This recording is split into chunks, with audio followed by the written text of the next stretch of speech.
Hello everyone, welcome back to the channel. आज हम Anglo American cataloguing rules को समझेंगे। यानी आज हम AACR2 का जो फॉर्मेट है उसके कैटलॉगिंग में मेन एंट्री को समझेंगे। आज हमारा टॉपिक रहेगा मेन एंट्री ऑफ AACR2। तो जो AACR2 है, पहले उसमें हम देख लेते हैं एंट्रीज़ कितने टाइप की होती हैं। काइंड्स ऑफ एंट्रीज़ पढ़ेंगे पहले हम। तो मेन एंट्री आज हम इलाबोरेटली पढ़ेंगे। वैसे होती कौन कौन सी है? सबसे पहले होती है आपकी मेन एंट्री, और फिर हम उसके बाद बनाते हैं एडिट एंट्रीज़ को। एडिट एंट्री में आपकी जॉइंट ऑथर एंट्री हो सकती है, कोलैबोरेटर एंट्री हो सकती है, सब्जेक्ट एंट्री हो सकती है, टाइटल एंट्री हो सकती है और सीरीज़ एंट्री हो सकती है। इन सबको हम आगे वाली वीडियो में अच्छे से पढ़ेंगे। अभी आज का हमारा मेन टॉपिक रहेगा मेन एंट्री का। उसके बाद हमारी नेक्स्ट एंट्री होती है रेफरेंस एंट्री और एनालिटिकल एंट्री। तो मेन एंट्री को आज हम अच्छे से पढ़ेंगे। आप सबको पता है कैटलॉग क्या होता है? कैटलॉग होते हैं एक लिस्ट जिसमें आपकी होल्डिंग्स बताई जाती हैं कि आपकी लाइब्रेरी में टोटल कितनी होल्डिंग्स है, टोटल कितने टाइटल्स हैं, उसे हम कैटलॉग बोलते हैं। और कैटलॉगिंग क्या होता है? उस कैटलॉग कार्ड को बनाना कैटलॉगिंग कहलाता है, cataloguing process. Okay, so here यहाँ पे अभी हम सबसे पहले कैटलॉग कार्ड का वो देख लेते हैं कि वो दिखता कैसा है। कैटलॉग कार्ड का जो फिजिकल फॉर्मेट है वो किस तरीके का दिखता है। पहले जो आपके पास जितने भी पुरानी लाइब्रेरीज़ हैं वहाँ पे कैटलॉग कार्ड यूज़ होते थे, जिससे यूज़र आके अपनी बुक्स के टाइटल को फाइंड करता था। तो कैटलॉग कार्ड किस तरीके का दिखता है?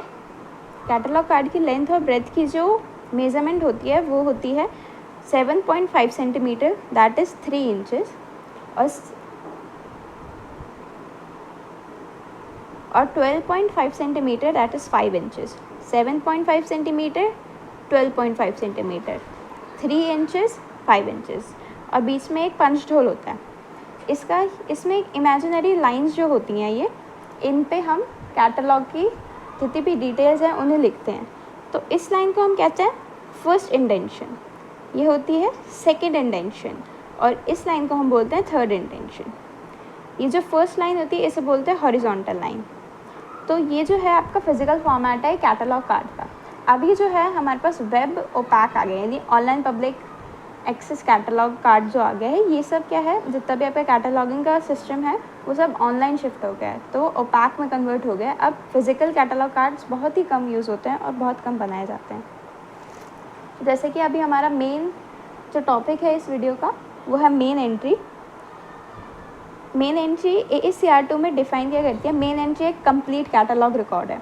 जो आपका AACR2 में क्या होगा ना, जो आपका AACR2 है CCC की जगह पे, जैसे हम पहले यहाँ पे फ्रंट में मेन एंट्री बनाते हैं फिर बैक साइड में ट्रेसिंग करते हैं, ऐसा AACR2 में नहीं होता है। AACR2 में हमारा पूरा जितना भी कंप्लीट एंट्री होती है, कंप्लीट रिकॉर्ड होता है किसी भी डॉक्यूमेंट का, वो सिर्फ मेन एंट्री में ही आ जाता है। उसके बाद जो हम बनाते हैं वो एडिट एंट्रीज बनती हैं अलग कार्ड्स पे, जिससे यूज़र की अप्रोच को हम और बेटर कर सकें। तो मेन एंट्री में क्या क्या आता है? सबसे पहले मेन एंट्री समझते हैं क्या होता है। Main entry complete catalogue record होता है, ठीक है, किसी भी आइटम का। जो भी हमारे पास जैसे नया आइटम आया है, जो भी हमारे पास नया डॉक्यूमेंट आता है, हम उसका क्या करते हैं, पहले कैटलॉग कार्ड बनाते हैं और फिर बाकी प्रोसेसेस करते हैं, तब जाके हम उसे स्टैक एरिया में रखते हैं, जाके यूज़र उसे इशू रिटर्न करवा सके। तो सबसे पहले हम उसका जब कैटलॉग बनाते हैं तो मेन एंट्री बनाते हैं। मेन एंट्री में पूरी सारी डिटेल्स भरी जाती हैं। ये एक इस टाइप की एंट्री होती है जो यूनिफॉर्मली आइडेंटिफाइड और साइटेड होती है, यानी हर जगह पे इसी तरीके से। अब AACR2 क्या है? आपका एक स्टैंडर्ड फॉर्मेट है कैटलॉग बनाने का। तो यूनिफॉर्मली आइडेंटिफाइड का मतलब होता है कि वो इसी तरीके से हर जगह बनाया जाएगा। साइटेड का मतलब होता है बनाया जाएगा, और आइडेंटिफाई का मतलब होता है पहचाना जाएगा। कि अगर आपने जैसे यहाँ पे बनाया है, जैसे आपने इंडिया में बनाया होगा इसको, अगर आप AACR2 के फॉर्मेट को फॉलो कर रहे हो, और अगर आप लंदन में जाके कहीं पे AACR2 का यही सेम डॉक्यूमेंट बनाओगे तो भी इसी तरीके से बनाया जाएगा। इसे कहते हैं यूनिफॉर्मली आइडेंटिफाइड एंड साइटेड। ये जो मेन एंट्री होती है ये आपको मैक्सिमम इन्फॉर्मेशन देती है किसी भी डॉक्यूमेंट के बारे में या आइटम के बारे में। अब जो मेन एंट्री है उसके कुछ एलिमेंट्स हैं, मेन एलिमेंट्स, उनको हम देखेंगे कि अरेंज कैसे करते हैं, उनका मतलब क्या क्या होता है। सबसे पहले हमारे पास मेन एंट्री का एलिमेंट आता है कॉल नंबर। कॉल नंबर क्या होता है? किन दो चीज़ों से मिलके बनता है? एक क्लास नंबर और एक बुक नंबर। तो कॉल नंबर को आपको वैसे ही क्वेश्चन में दे दिया जाएगा, या फिर जो बुक होती है आपकी जब आती है लाइब्रेरी में तो वो ऑलरेडी कॉल नंबर बना के, जो क्लासिफिकेशनिस्ट होते हैं आपके, वो आपको कॉल नंबर बना के देते हैं। तो आप क्या करेंगे, कॉल नंबर कैटलॉग कार्ड में लगाएंगे। अब इसे लिखने का तरीका होता है, जैसे मैंने बताया कि फॉर्मेट इसका हर जगह सेम रहता है AACR2 का। तो इसे लिखना कैसे, तो आप क्या करते हो, let me take an example. इसी बुक में आगे है, ये मैं DU की बुक से पढ़ा रही हूँ आपको, कैटलॉगिंग प्रैक्टिकल की जो बुक है। हम एक एक करके एक चीज़ को समझने की कोशिश करेंगे कि उसे लिखा कैसे जाता है। तो ये वाला जो एरिया होता है आपका, ये आपका पूरा कैटलॉग कार्ड है। इसमें ये जो फर्स्ट इंडेंशन से पहले जो कॉलम होता है, इसमें टॉप पे हम कॉल नंबर लिखते हैं। कॉल नंबर में 2 चीज़ें होती हैं, ठीक है। कॉल नंबर में ऊपर वाली ये जो चीज़ होती है, इसे हम बोलते हैं क्लास नंबर, और ये जो नीचे वाला पोर्शन होता है, इसे हम बोलते हैं बुक नंबर। अब मैं कहीं क्वेश्चन में अगर आपको दिखाऊं, तो अगर आपको ये वाला क्वेश्चन विजिबल होगा, ओके, कॉल नंबर लिखा है यहाँ पे, ये दूसरा क्वेश्चन है एक्चुअली। ये कॉल नंबर लिखा है यहाँ पे 622.380, यहाँ तक ये पूरा क्या है आपका क्लास नंबर, और KAT ये जो क्या है आपका, ये बुक नंबर है। हम लोग जब भी यहाँ पे कॉल नंबर लिखेंगे तो कभी भी टाइम फेसेट वाली जो टाइम और स्पेस फेसेट वाला जो पार्ट है कॉल नंबर का, उसे इंक्लूड नहीं करते हैं। अब क्या होता है, जो आप क्लास नंबर और बुक नंबर को लिखोगे ना, क्लास नंबर हमेशा फर्स्ट लाइन में ही लिखा जाएगा, यहाँ तक ऐसे इस फर्स्ट इंडेंशन तक आपको क्लास नंबर लिखना है, और यहाँ से एक स्पेस का गैप छोड़ के फिर स्टार्ट करना है। यहाँ पे से फर्स्ट एक स्पेस का गैप देंगे, उसके बाद अपना क्लास नंबर लिखेंगे। यहाँ से फर्स्ट स्पेस देंगे, फिर क्लास नंबर लिखेंगे, फिर नीचे वाली लाइन में एक स्पेस देके उसके बाद बुक नंबर लिखेंगे, ठीक है। इसी तरीके से आपको लिखना होगा, यही स्टैंडर्ड है। अब हम नेक्स्ट एलिमेंट पे आते हैं कि क्या होता है मेन एंट्री का नेक्स्ट एलिमेंट। मेन एंट्री का नेक्स्ट एलिमेंट है एक्सेशन नंबर। एक्सेशन नंबर एक यूनिक कोड होता है या नंबर होता है जो किसी भी डॉक्यूमेंट या बुक को दिया जाता है इन अ लाइब्रेरी, जिससे हम क्या करते हैं, बुक्स को फाइंड आउट करते हैं। इसी से हम इशू रिटर्न भी करते हैं। अब जो कैटलॉग कार्ड्स होते हैं ना, वो इसी तरीके से एक दूसरे के ऊपर स्टैक होते हैं कैटलॉग कार्ड की रैक में। तो इधर वाले जो कॉल नंबर है उससे आप आइडेंटिफाई करते हो, पहले तो कॉल नंबर से एक्सेशन नंबर देखते हो कि कौन से आपको बुक चाहिए, और यहाँ पे हेडिंग होती है, हेडिंग से आप पता लगाते हो कौन सी बुक चाहिए। नेक्स्ट एलिमेंट आ जाता है हमारा heading of the entry. Heading of the entry का मतलब क्या होता है कि यहाँ पे आप क्या लिख रहे हैं। हेडिंग ऑफ द एंट्री क्या होता है आपका, कि आप यहाँ क्या लिख रहे हैं। अब हेडिंग में क्या क्या लिखा जाता है, ऑथर का नाम आ गया, चाहे वो इंडिविजुअल ऑथर हो या कॉर्पोरेट ऑथर हो, टाइटल होगा अगर ऑथर नहीं है तो, इन केस। अब अगर पर्सनल ऑथर है, पर्सनल ऑथर मतलब सिंगल ऑथर है, उसकी हेडिंग में हम क्या लिखते हैं, उसका फोरनेम सरनेम कॉमा से इन दोनों को सेपरेट करते हैं। अब इन्हें देखते हैं हम लिखते कैसे हैं। ओके,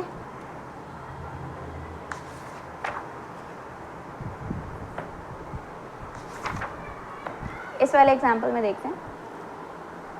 ये क्या है आपका, ये क्या है आपका कॉल नंबर का सेक्शन। इसमें एक स्पेस छोड़ा, पहले लिखा क्लास नंबर, फिर एक स्पेस छोड़ा, फिर हमने क्या लिखा, बुक नंबर, और ये दोनों डिफरेंट लाइन में आएंगे। फिर ये जो पार्ट आता है जो फर्स्ट इंडेंशन से शुरू होता है विद 1 स्पेस, इसे हम बोलते हैं हेडिंग सेक्शन। हेडिंग सेक्शन में क्या होता है, पहले जो ऑथर होता है उसका सरनेम या फिर फैमिली नेम लिखा जाता है, उसके बाद कॉमा लगा के फिर हम उसका लिखते हैं फोरनेम यानी फर्स्ट नेम हो गया। जैसे इसमें हैना कैथरीन इसका रियल नेम है, पर हम कैथरीन उसका फैमिली नेम या सरनेम पहले लिखते हैं, कॉमा लगा के फिर उसका फर्स्ट नेम या फिर फोरनेम लिखते हैं। ओके, यहाँ तक क्लियर है। एक्सेशन नंबर यहाँ पे लिखते हैं, उसका कोई रूल नहीं होता, हम कहाँ पे भी लिखें उसे, पर मतलब प्रॉपर कोई रूल नहीं है, पर उसे हम 3rd या 4th लाइन के बाद लिखते हैं एक्सेशन नंबर को, वो भी मार्जिन से लगा के एक स्पेस का गैप देके। ओके, नेक्स्ट पार्ट पे आते हैं हम। अच्छा, एक और पॉइंट है, जैसे आपने अगर ऑथर का नाम है, जैसे कॉर्पोरेट ऑथर जब होते हैं तो टाइटल जो हेडिंग का सेक्शन है ये इतना सा नहीं रहता है, बहुत लंबा लिखा जाता है। अगर ये वाली लाइन यहाँ पे भर गई, अब आप कहाँ पे लिखेंगे, आप यहाँ से नहीं लिखेंगे, ये जो हॉरिजॉन्टल लाइन है इसके नीचे से नहीं लिखेंगे, आप इस चीज़ को ऊपर से लिखेंगे थोड़ा, और फिर थर्ड इंडेंशन जो आती है, सेकंड, फर्स्ट, सेकंड, थर्ड, ये जो थर्ड इमेजिनरी इंडेंशन होगी ना एक, वहाँ से आप इसको पहले यहाँ पे कंटिन्यू करेंगे, उसके बाद थर्ड इंडेंशन यहाँ से कंटिन्यू करेंगे टाइटल को या हेडिंग सेक्शन को, एक्चुअली टाइटल को नहीं, हेडिंग सेक्शन को ऐसे कंटिन्यू करना है। इस बात का ध्यान रखिए। इसका हम प्रैक्टिकल एग्जाम्पल भी करेंगे।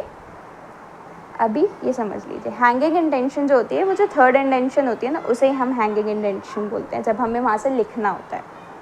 नेक्स्ट हम आ जाते हैं टाइटल सेक्शन में। टाइटल सेक्शन बहुत इंपॉर्टेंट है क्योंकि इसमें ही सबसे ज़्यादा डिफ़िकल्टी होती है बच्चों को, और गलत भी करते हैं।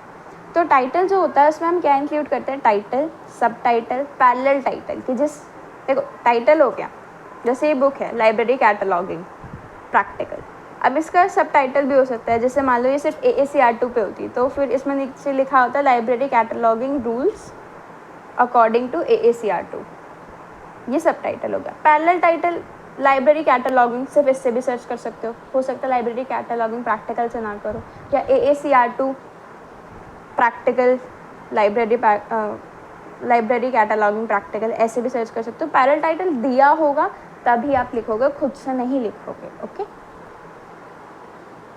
पैरेलल टाइटल वो भी हो सकते हैं, जैसे आपका कोई बुक है, इंग्लिश में उसका कुछ और नाम है, हिंदी में उसका कुछ और नाम है, तो भी उसे पैरेलल टाइटल ही बोलते हैं। उसके बाद general material identification, responsibility area, edition statement, collaboration statement and imprint are all covered in this section. अब एक एक का मतलब जानते हैं। यहाँ तक बता दिया, टाइटल आपका main title of the book हो गया। सब टाइटल जो उसके नीचे लाइंस आ रही होती हैं ना टाइटल के नीचे, उसे सब टाइटल बोलते हैं।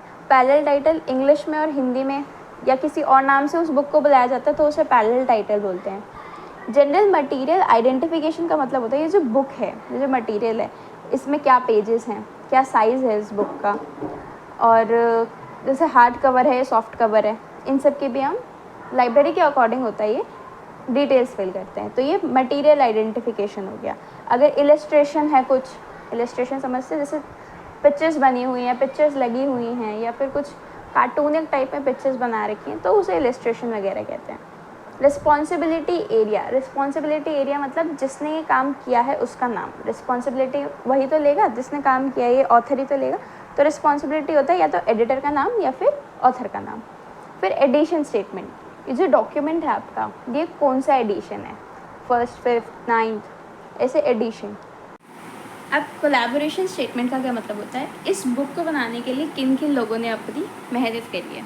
ट्रांसलेटर्स हेल्प करते हैं, एडिटर्स हेल्प करते हैं, इलस्ट्रेटर्स हेल्प करते हैं। तो किसी भी बुक को बनाने के लिए जितने भी कोलैबोरेटर्स लगे हैं, कोलैब किया है जिन लोगों ने आपस में, कोलैब का मतलब क्या होता है, एक दूसरे की हेल्प करना है एक चीज़ को बनाने के लिए, तो उसके लिए हम कोलैबोरेशन स्टेटमेंट लिखते हैं। एंड इम्प्रिंट का मतलब होता है जितने भी पब्लिशर और पब्लिकेशन से रिलेटेड जितनी भी चीज़ें होती हैं वो सारी कवर होती हैं इस सेक्शन में। तो टाइटल इतना बड़ा है और मोस्टली इसमें बच्चे गलती करते हैं, तो इसको ध्यान से समझिएगा।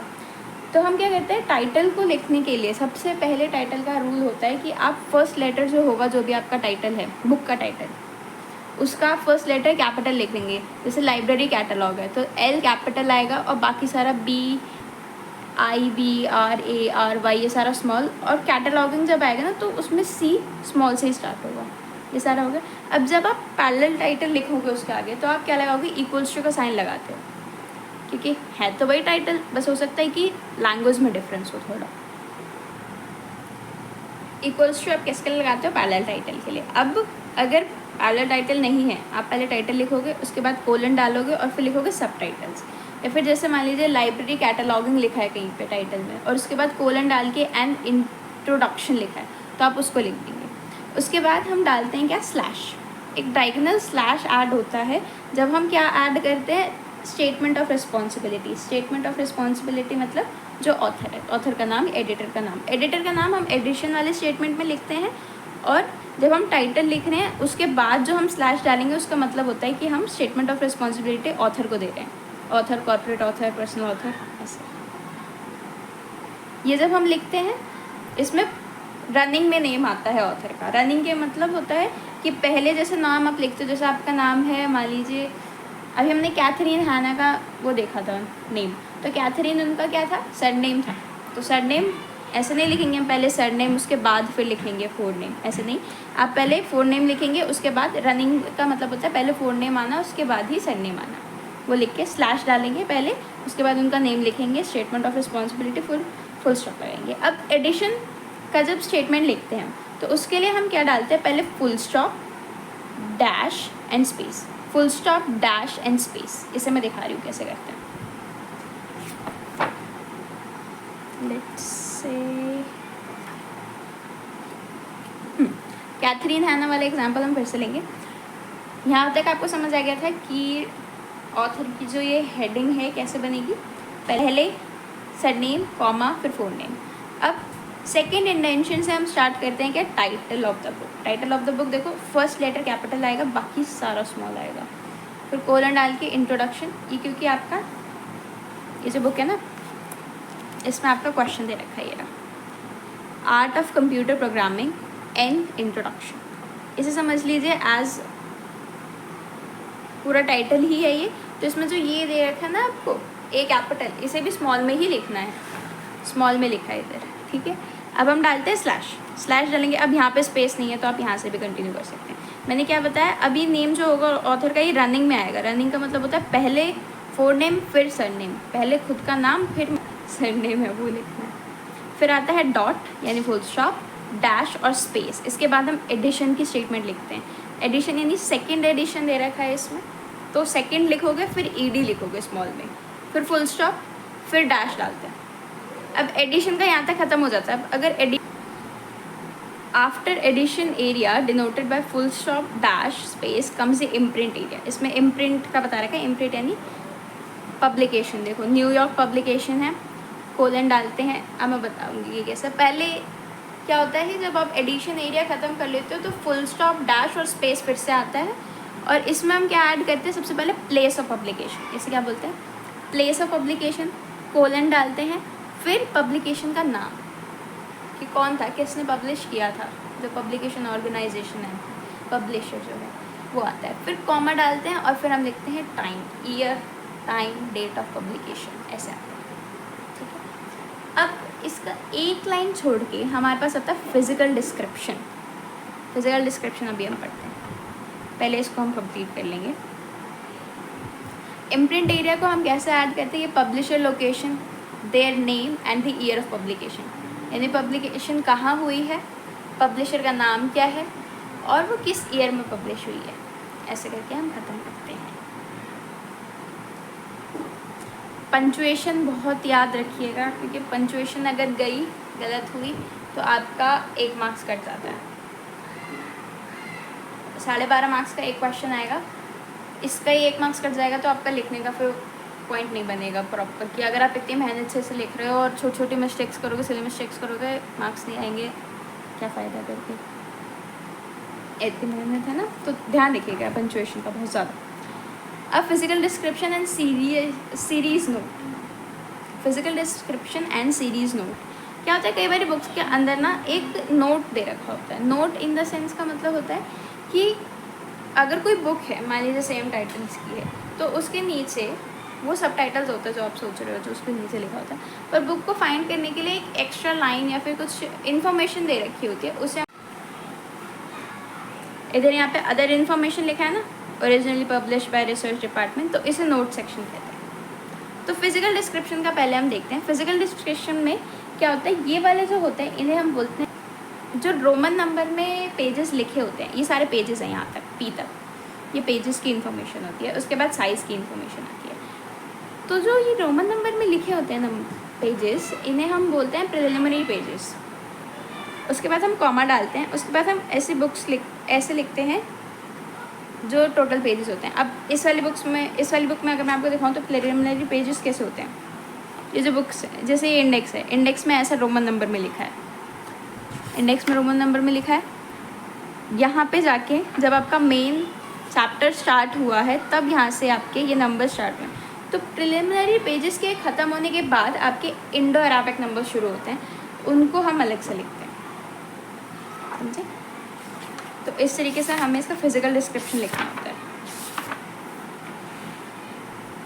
पहले रोमन नंबर्स, कॉमा लगाएंगे, फिर हम इसके नंबर्स लिखेंगे। ये आपको क्वेश्चन में दे रखे होते हैं, जैसे यहाँ पे ऊपर दे रखे हैं, ये रहे पहले रोमन नंबर्स कॉमा करके, फिर आप क्या लगाते हो, स्पेस डाल के पी लिखते हो ताकि आप पेजेस की इन्फॉर्मेशन ख़त्म करो। फिर फुल स्टॉप लगाया, सेमी कोलन डालते ही क्या आ जाता है आपके पास, साइज़ का डिस्क्रिप्शन आ जाता है। तो ये 24 सेंटीमीटर की बुक है लेंथ वाइज, हमेशा हम इसे लेंथ वाइज काउंट करते हैं, ऐसे ही काउंट किया जाता है। कभी आप अगर फिजिकली खुद लाइब्रेरी में बैठ के काउंट भी कर रहे हो कि क्या साइज़ है इसका, तो हमेशा ऐसे काउंट करते हैं लेंथ वाइज, कभी ऐसे मत करना काउंट, हॉरिजॉन्टली वर्टिकली करना स्केल रख के। फिर हम फुल स्टॉप लगा देते हैं।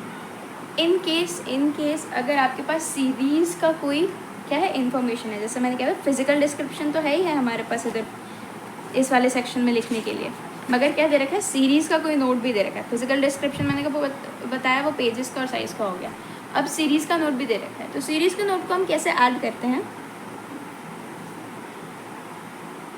Information about series in parenthesis का मतलब होता है ऐसे ब्रैकेट्स, जो सर्कुलर ब्रैकेट्स होते हैं ना मैथ में हम यूज़ करते हैं, वैसे उन्हें हम इंग्लिश में पेरेंथेसिस बोलते हैं। उन्हें हम क्या लिखते हैं, उनके अंदर हम सीरीज़ के नोट की इन्फॉर्मेशन लिखेंगे। वो भी स्टार्ट किससे करेंगे, पहले हम क्या लिखेंगे, देखो ऐसे पहले फुल स्टॉप डालेंगे जब हमारा वो जैसे मान लो 24 सेंटीमीटर लिखा, फिर फुल स्टॉप डाला, डैश डाला, स्पेस लिखेंगे, उसके बाद हम पेरेंथेसिस को खोलें। अब पेरेंथेसिस हमने खोला, पेरेंथेसिस यानी ब्रैकेट्स को खोला, अपना नोट का सेक्शन लिखा, नोट को क्लोज किया, पेरेंथेसिस क्लोज, और हम सीरीज़ नोट को कवर करते हैं। अब इसका एक एग्जांपल लेते हैं।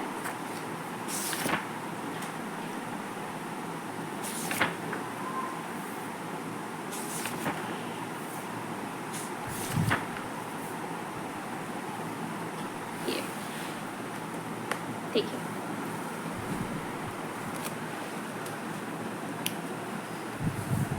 मेन एंट्री है ये, यहाँ पे ये फिजिकल डिस्क्रिप्शन वाला एरिया, इसमें इलस्ट्रेशन वाला भी है, इसको भी कवर कर लेते हैं। सबसे पहले हम क्या लिखेंगे, पेज नंबर्स में जैसे प्रिलिमिनरी पेजेस नहीं है तो हम 190 टी लिखा, फुल स्टॉप, सेमी कोलन डाल के अब हम इलस्ट्रेटर यानी इलस्ट्रेशन की बात करें, इलस्ट्रेशन के लिए हम लिखते हैं ILL फुल स्टॉप।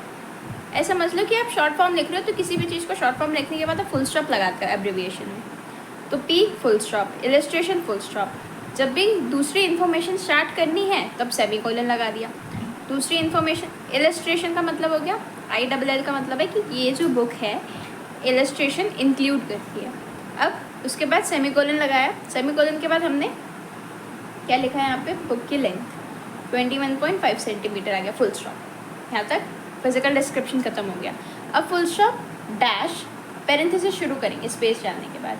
ये क्या है, आपका सीरीज़ का नोट स्टार्ट हो रहा है, तो मद्रास लाइब्रेरी एसोसिएशन, ये आपका क्या है, क्वेश्चन में नोट दे रखा है कि ये जो बुक है मद्रास लाइब्रेरी एसोसिएशन की लिस्ट में 24th बुक है।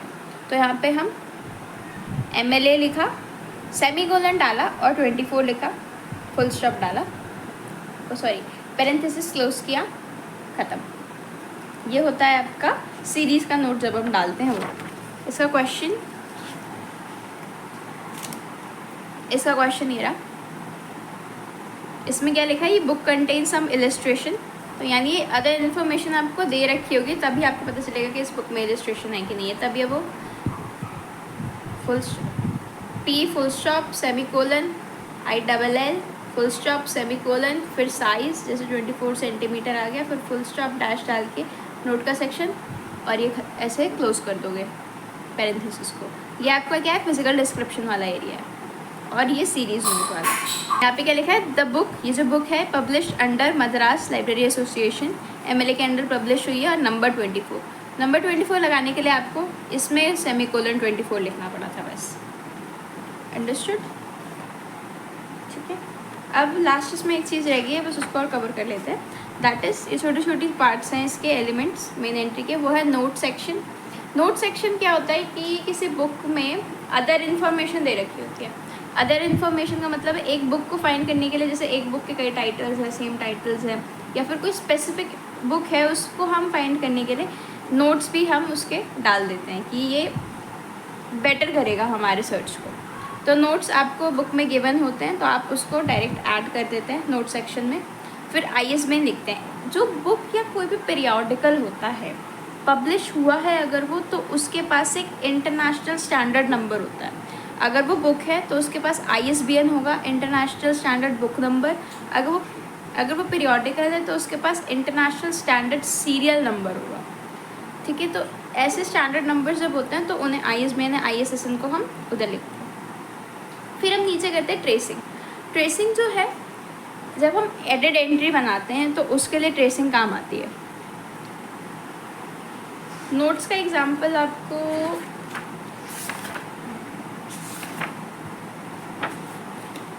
नोट का एग्जांपल ये रहा। नोट इसमें क्या दे रखा है, ओरिजिनली पब्लिश्ड। नोट का एग्जांपल इस वाले मेन एंट्री में दे रखा है, other information originally published by research department / New York. तो आप क्या लिखोगे, originally published colon New York university. अच्छा, न्यूयॉर्क यूनिवर्सिटी 1988 है, यहाँ तक है।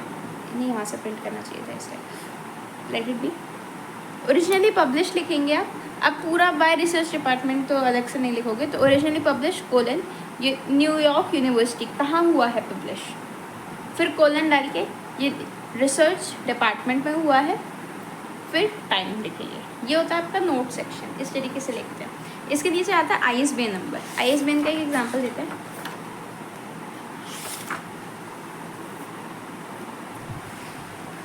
ये रहा। हर जगह जैसे एक कोई ऐसा स्टैंडर्ड एग्जांपल अभी नहीं है कि नोट भी हो उसमें फिर ISBN भी हो। इसको करेंगे प्रॉपर। एक यहाँ पे पहले नोट आता है, उसके बाद हम ISBN लिखते हैं। ISBN एक ऐसा नंबर होता है 13 डिजिट का। ISBN लिखा आपने, उसके बाद आप एक लाइन का गैप देके नीचे ट्रेसिंग लिखते हो। इस वाले पोर्शन को हम ट्रेसिंग कहते हैं। ट्रेसिंग सबसे पहले हम क्या लिखते हैं, ये जो ट्रेसिंग में जो इंडो अरेबिक नंबर्स होते हैं वो आपकी सब्जेक्ट हेडिंग को रिप्रेजेंट करते हैं। सब्जेक्ट हेडिंग क्या होती है आपकी, जैसे आपका कोई भी टाइटल है तो आपको पता होगा कि वो किधर बिलोंग करता है, किस सब्जेक्ट से बिलोंग करता है। जैसे प्लांट है तो प्लांट साइंस हो गया या बॉटनी हो गया। ठीक, ऐसे कन्फ्यूजन ना हो तो उसका एक स्टैंडर्ड रहता है। अब मान लीजिए लाइब्रेरी कैटलॉगिंग है, ये हमारी बुक का टाइटल है, तो हम पहले क्या लिखेंगे, यहाँ पे नंबर 1 लिखेंगे। नंबर 1 यानी यहाँ पे आ जाएगा लाइब्रेरी साइंस। लाइब्रेरी साइंस आ गया। ठीक है, ये क्या हो गया आपका सब्जेक्ट हेडिंग। ये सब्जेक्ट हेडिंग आप लेते कहाँ से हो, shares list of subject heading से लेते हैं, ताकि ये स्टैंडर्ड रहे हर जगह।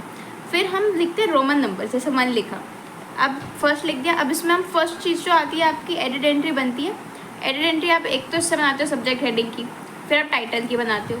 अब अगर सेकंड है इधर, मतलब सेकंड आप किसकी बना रहे हो, सीरीज़ है कोई, सीरीज़ के नाम से बना रहे हो। या फिर थर्ड आपने किससे बना दिया, कोलैबोरेटर से बना दिया। कोलैबोरेटर हो सकता है इलस्ट्रेटर हो गया, एडिटर हो गया, ऐसे करके। अब ये देखते हैं क्या होता है।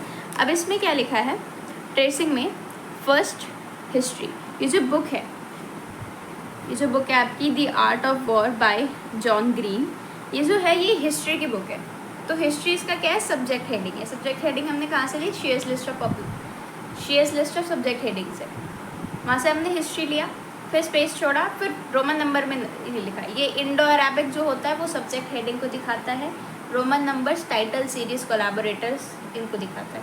सबसे पहले टाइटल की एडिट एंट्री बनती है, फिर सीरीज़ की एडिट एंट्री बनती है, फिर अगर होगा तो किसी और नाम से बनाते हैं। अब देखो एडिट एंट्री का मतलब क्या होता है। ये मेन एंट्री है।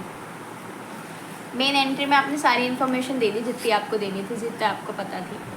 कॉल नंबर हो गया, हेडिंग हो गई, टाइटल हो गया, कहाँ पे पब्लिशर है, क्या पब्लिश हुई है, कब पब्लिशिंग की डेट है, फिजिकल डिस्क्रिप्शन हो गया, नोट सेक्शन हो गया, ISBN हो गया, एक सेशन नंबर हो गया, और फिर ट्रेसिंग हो गई। ये अभी मैंने रैंडमली बोला, अभी इसका एक ऑर्डर से बताते हैं। ये आपकी मेन एंट्री हो गई। अब मेन एंट्री के बाद आप बनाते हो एडिट एंट्री। एडिट एंट्री हम इसलिए बनाते हैं ताकि हमारी अप्रोच थोड़ी इंक्रीज हो जाए, अप्रोच और ज़्यादा वैल्यूएबल हो। तो एडिट एंट्री हम बनाएंगे सब्जेक्ट से सबसे पहले, क्योंकि इसमें देखो सबसे पहले सब्जेक्ट लिखा है मैंने, तो सब्जेक्ट की सबसे पहले एडिट एंट्री बनती है। इसमें सब सेम रहता है, कुछ नहीं लिखना आपको। बस ये जो ऊपर टॉप का सेकेंड इंटेंशन है ना, यहाँ पे आप सब्जेक्ट का नाम लिखते हो। जो यहाँ लिखा होगा एग्जैक्टली यहाँ लिखेंगे कैपिटल लेटर्स में। कैपिटल लेटर्स में ही होना चाहिए, वरना गलत हो जाएगा। बाकी अपना ये वाला पोर्शन 1-2 लाइन यहाँ की लिखो, उसके बाद नीचे लिख दो rest as an main entry. पूरा लिखने की ज़रूरत नहीं है, पूरा मेन एंट्री जैसा बनाने की ज़रूरत नहीं है, कुछ लाइनें स्टार्टिंग की लिखो, उसके बाद लिख दो rest as an main entry, और वो भी सेकेंड इंडेंटेशन से लिखना है। ओके, अब हमारा हिस्ट्री के बाद यदि सब्जेक्ट एंट्री के बाद हम टाइटल से बनाएंगे। टाइटल में टाइटल लिखो नॉर्मल, बस फर्स्ट लेटर क्या होगा कैपिटल और बाकी सारा स्मॉल। बाकी सेम जैसे आप मेन एंट्री में आपने थोड़ी बहुत डिटेल्स डाली थी वो डालिए और नीचे लिख दीजिए rest as an main entry. ध्यान रखना ब्रैकेट में लिखो, ब्रैकेट के अलावा वैसे मत लिखना, जो स्टैंडर्ड फॉलो हो रहा है वैसे ही लिखना, वरना मार्क्स कट जाएंगे। क्योंकि जो कैटलॉग कार्ड है वो अभी आपके सिर्फ पढ़ाई के लिए ही यूज़ हो रहा है। अब जितना भी बाहर आ जाओगे सब ऑटोमेटेड है, जब भी आप वर्किंग लाइफ में जाओगे तो, पर पता होना चाहिए, वहाँ पे क्वेश्चन पूछ लेते हैं। नेक्स्ट आपका सीरीज़ से बना था, तो सीरीज़ की इस वाली इन्फॉर्मेशन दे रखी थी, तो हम सीरीज़ लिखेंगे मद्रास लाइब्रेरी एसोसिएशन में, जैसे सीरीज़ का नोट ऐड किया था वैसे करेंगे, सेमीकोलन 24। इसमें जैसे सीरीज़ को ऐड करते हैं मद्रास लाइब्रेरी एसोसिएशन, इसमें ऐसा नहीं कि सिर्फ फर्स्ट कैपिटल और बाकी सारा स्मॉल, ऐसा नहीं है, जैसे उधर दे रखा है वैसे ही ऐड कर देंगे, और बाकी थोड़ी बहुत इन्फॉर्मेशन लिख के rest as a main entry. ये सारा बहुत सारा हो सकता है एक बार में ये समझने के लिए, धीरे धीरे समझे, इसकी प्रैक्टिस करिए, 2-3 क्वेश्चन इसी बुक से, अगर आपके पास ये बुक अवेलेबल है तो करिए। एक बार ही हम रिवाइज करते हैं कि अभी हमने क्या पढ़ा। हमने मेन एंट्री पढ़ी है AACR2 की।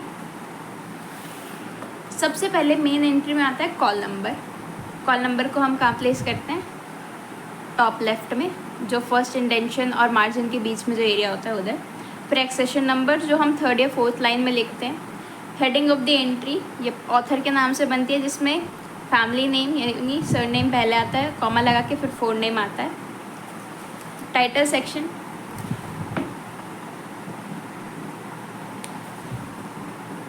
फिर आता है आपका टाइटल सेक्शन। टाइटल सेक्शन में आपको पहले टाइटल लिखना है जिसका फर्स्ट लेटर कैपिटल होगा, बाकी सारा स्मॉल।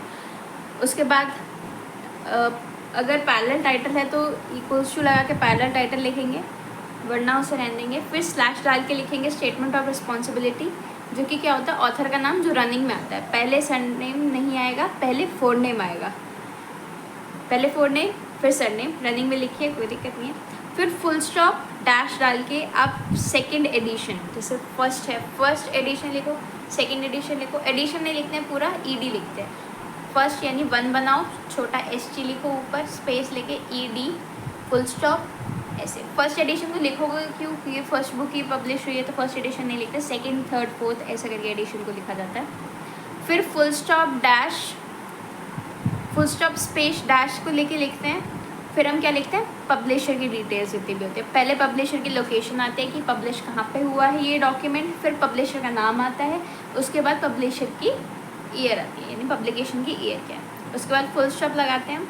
नीचे वाली लाइन में हम लिखते हैं सेकेंड इंटेंशन से physical description, series note, physical description, pages, illustration, size, इन सबको इंक्लूड करता है। और उसके बाद पैरेंथेसिस में हम लिखते हैं क्या, इसका पैरेंथेसिस में हम इसका लिखते हैं सीरीज नोट। फिर आता है एक लाइन छोड़ के नोट सेक्शन। नोट सेक्शन में कोई भी सेपरेट पैराग्राफ अगर दे रखा है किसी मल्टी वॉल्यूम कॉम्पोजिट वॉल्यूम में, तब हम लिखते हैं। ये मोर एक्सप्लेनेशन है एक डॉक्यूमेंट की, अगर हमें रिक्वायर्ड होती है तब हम लिखते हैं, और वैसे लिखते हैं अगर हमें दे रखा है तो। अगर क्वेश्चन में दे रखा है तो आप ज़रूर लिखेंगे, वरना मार्क्स कट जाएंगे। फिर ISBN लिखते हैं हम, एक इंटरनेशनल नंबर जो गिवन होता है किसी भी बुक को अगर वो पब्लिश हुई है कहीं पे भी। फिर ट्रेसिंग, ट्रेसिंग में आपका ये याद रखना है कि जो इंडो अरेबिक नंबर होता है वो सब्जेक्ट हेडिंग को देता है। सब्जेक्ट हेडिंग आप कहाँ से लिखते हो, shares list of public heading से। और फिर आपके जो रोमन नंबर आते हैं उसमें आप टाइटल, फिर सीरीज़ और फिर कोलैबोरेटर्स ऐसे लिखोगे। टाइटल और सीरीज या ऑर्डर ध्यान रखना, भूल मत जाना, ये ऑर्डर का खास ध्यान रखिएगा please. So that's it for the video. अच्छे से प्रैक्टिस करिए इसकी, और कैटलॉगिंग की वीडियोस आएंगी इसके बाद। अगर कोई डाउट है प्लीज़ कमेंट सेक्शन में बताइए।